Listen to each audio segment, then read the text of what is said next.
Hello, spectators, and welcome to Young Government USA. Before we begin, we would like to introduce ourselves. I am giving your introduction today. I'm Noah Leapson, and along with us we have Ashley Hattie and Kate Nelson. And our topic for today is the modern issues in USA and the government and all that politics, all that stuff. So I will get us started. And I will begin with the topic of finances. Who wants to take it from there?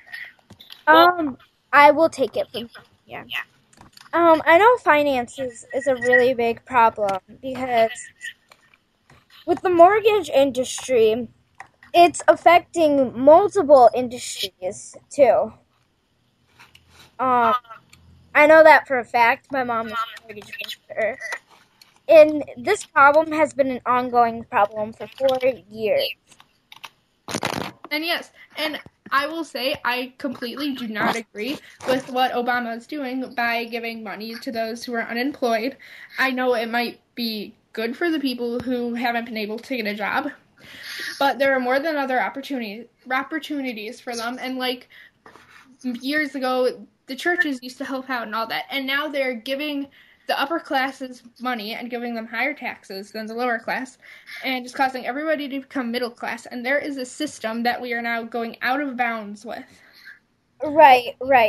And I think where the budget cuts need to be made, they don't need to be made necessarily with the modern citizens. I think they need to be made more in the bigger corporations, like with the CEOs. CEOs make very much money. The president just alone makes $400,000, and that's not including the over $1 million he makes a year by selling his books. On top of that, basically everything he gets is paid for. Well, then, you also have to look at the large companies, too. They're making so much income, and half of it isn't even, income Right. they're really working for. We have trillions of dollars in debt, and they're not really doing anything to step in and help pay this debt. Right. A lot of people are against the taxes on the wealthy. Right. But, the problem is, the debt cannot just vanish because people owe companies themselves that. And I think that's where the problem, people are piling up in debt and debt and debt. And that's causing these companies to pile up in debt and debt and debt. Because everything, the companies buy, let's say for a furniture store, someone buys a $300 couch. And they can only put a down payment of $100. They still owe that $200 debt. And on top of that, they charge interest. And so this furniture store, they still need to pay the manufacturer and the warehouse. Yeah, exactly. And what especially bothers me is the fact that Obama said that he was going to change this. He was going to get us out of debt. He was going to get us out of the war. But the only thing he's really changed is the stock market, which has gone up. But other things that have gone up with that are, for example, gas prices. My own soul in heaven. What has he done? I remember when gas prices a couple summers ago shot up to $4, and everyone was like, "Oh my God, gas is at $4 a gallon! Oh my gosh! Oh my gosh! Oh my gosh!" And now it's like, "Oh my gosh, gas is at $4 a gallon. Why does this not surprise me?" Exactly. Yeah. And I think it's good hybrids are starting to come out. But what sort of bothers me is it's these Chinese and Japanese companies making the hybrids. I've only seen one GMC hybrid on the road, and that was in South Dakota. Exactly. Yeah, and nowadays everything is coming from China, and we're spending the money to get it imported and stuff, and doing everything in there, and shipping it, and paying to ship that when we could be gaining and doing stuff in our own country. Right. And we need to keep the jobs in America. If we didn't import so many things, we could open up new factories here, which would hire a lot more workers, which would get a lot more people jobs, which could solve part of the money crisis. It could, because then you wouldn't have people on unemployment. Unemployment, where that money comes out of the taxpayers' pockets. Exactly. And we are in a depression. Right. And, our government is just not doing a thing. It isn't. You're absolutely right. And they forecast that unemployment rate is to remain above 9% through 2011, and it's not going anywhere. The job crisis hasn't improved, so... What's also getting to me is the fact that Obama's running for re-election, and he hasn't done a thing, and if we can't waste another 4 years of him being in office and him not doing anything, because by then we could be completely crashed out. Like, this is urgent, this is now, we need somebody, but we don't have anybody. Exactly. I think this can be compared to the Industrial Revolution that took place in the late 1800s to the early 1900s. One of the main sayings of the Industrial Revolution is, as the rich got richer, the poor got poorer. And I think that can be like what's going on now. Like, these huge companies are making boatloads of money by importing products, and meanwhile, 9% of America has no job. Yeah, and also, we're also spending that money for the other countries when we sort of also need to mind our own business. We're fighting a war in Iraq, and we have people in the Middle East and Libya and Egypt fighting for the rebels. And they're even sending drones out there, and they're spending all this money, and they're using all these troops for them, when we should be concentrating on the war we are fighting and trying to get past that and win that. Right, and, I'd like to point out one thing. The war is sort of a supply of jobs. So you gotta think, if Obama pulled the troops out of Iraq, the homeless rate with the soldiers would be about 30%, is what an estimate is. Exactly. 30% of soldiers that fought to protect our country. Yeah, and not going towards statistics, soldiers. Think of all the people who have died in the war. Mm-hmm. If we just pulled them out and gave up, what would they have died for?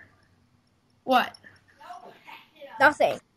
But the thing is, why did we go in there in the first place?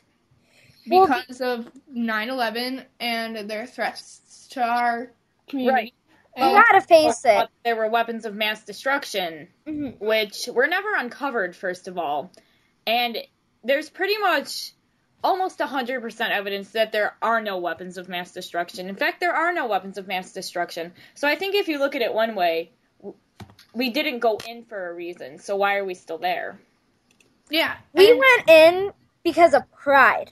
We went in because we wanted to show them, fight the hardcore game, They killed a lot of lives crashing the plane. 3,000, over 3,000. Yeah. Well, pride comes before a fall, as the saying goes. Yeah, I don't think a lot of people follow that anymore, though. Exactly. Right. These sayings are sayings, but, once it's actually happening, once your emotions are mixing through, you don't follow any of that. Your first thought is revenge. You do this, and look, you regret it. We've been in this war, 10 years? 10 stinking years. And does anyone regret it? I remember the first day that the newspapers came out saying that we were going to war, and I remember going to kindergarten that morning and hearing my teacher talking about it on the phone. And I'm 14 now. It's been 7 or 8 years. I am sure a lot of people remember that day by heart. I remember watching the news, and they say, breaking news, the plane flew into the tower, and then all of a sudden you see this second plane crash into the tower. Yeah, and I remember I was in kindergarten, I didn't really know much. Mm-hmm. But the thing that went through my mind, as saying I didn't know much, I thought, why were we getting into war? And even now I think, why did we bother? Sure, they did stuff to us, but now look at what it's come to. Taxes are horrible. We got into this war, and I wish we'd never gotten there, but now that we are, we need to get past it. We need to fight it. Exactly, and usually war generates revenue, as has occurred in the history, but for some reason, this war has more of led to the downfall of the United States. So maybe the solution is to end it instead of dragging it out. Right, and Wait, you're saying to end the war? Exactly. Again, you have to think, though. You have the soldiers, that's their job. They get paid to do that. what's going to happen if they come in? Do you really think they're going to have benefits for them when they come back? But the thing is, there's also so many natural disasters occurring at the moment, and when Katrina hit, remember when Katrina hit, there was a shortage of U.S. troops and Homeland Security, because where were they all? They were all in Iraq, so we couldn't even take care of our own country. Right. So I think we need to solve the problems much closer to home before we can find the solutions to this entire mess. I agree on that. You know, and I think we could use more protection here. You know, maybe on our borders, you know, with all these immigrants coming in that are illegally coming in. Sorry to change the topic a little bit. No. But in Florida, 15 minutes outside of Miami, there are illegal slaughter farms, and those are Cubans that came in. And guess what? Police officers are afraid to go in there because they are so dangerous. And I do think that is an issue. It's not as big as some of the issues now. Right. But as I have said before, not on this chat, but before in our Young Government group page chats, that right now the ideal government for us would be Franklin Delano Roosevelt as president. He got us past the Depression. He made it look easy. He gave us so many plans that pulled us out of it. And then JFK is vice president, because when he was president, he knew how to deal with the Cubans, and he knew how to deal with the war. And everything that's going on. And nowadays, the government you have is cheap. They're more of in it for the money. They don't know what they're doing, and even if they do, they're not doing it. Exactly. But we also have to think of it from another point of view. Like, there are people coming into our country for a better life. And I understand that, but we need to take care of our people, too, at first. So I think we should be able to accept everyone, but we can't have so many people, because the more people come in, the higher the unemployment rate goes, because there's not enough jobs.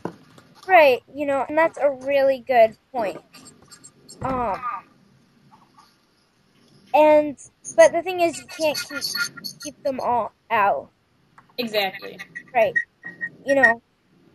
What I'm trying to say is, we need to find a balance of employment rates and letting people into the country. And because there's so many people right now, and there's so many people coming in illegally, we need to be able to keep track of the people who come in, get them citizenship, and so that way we can track the job rates and track everything else.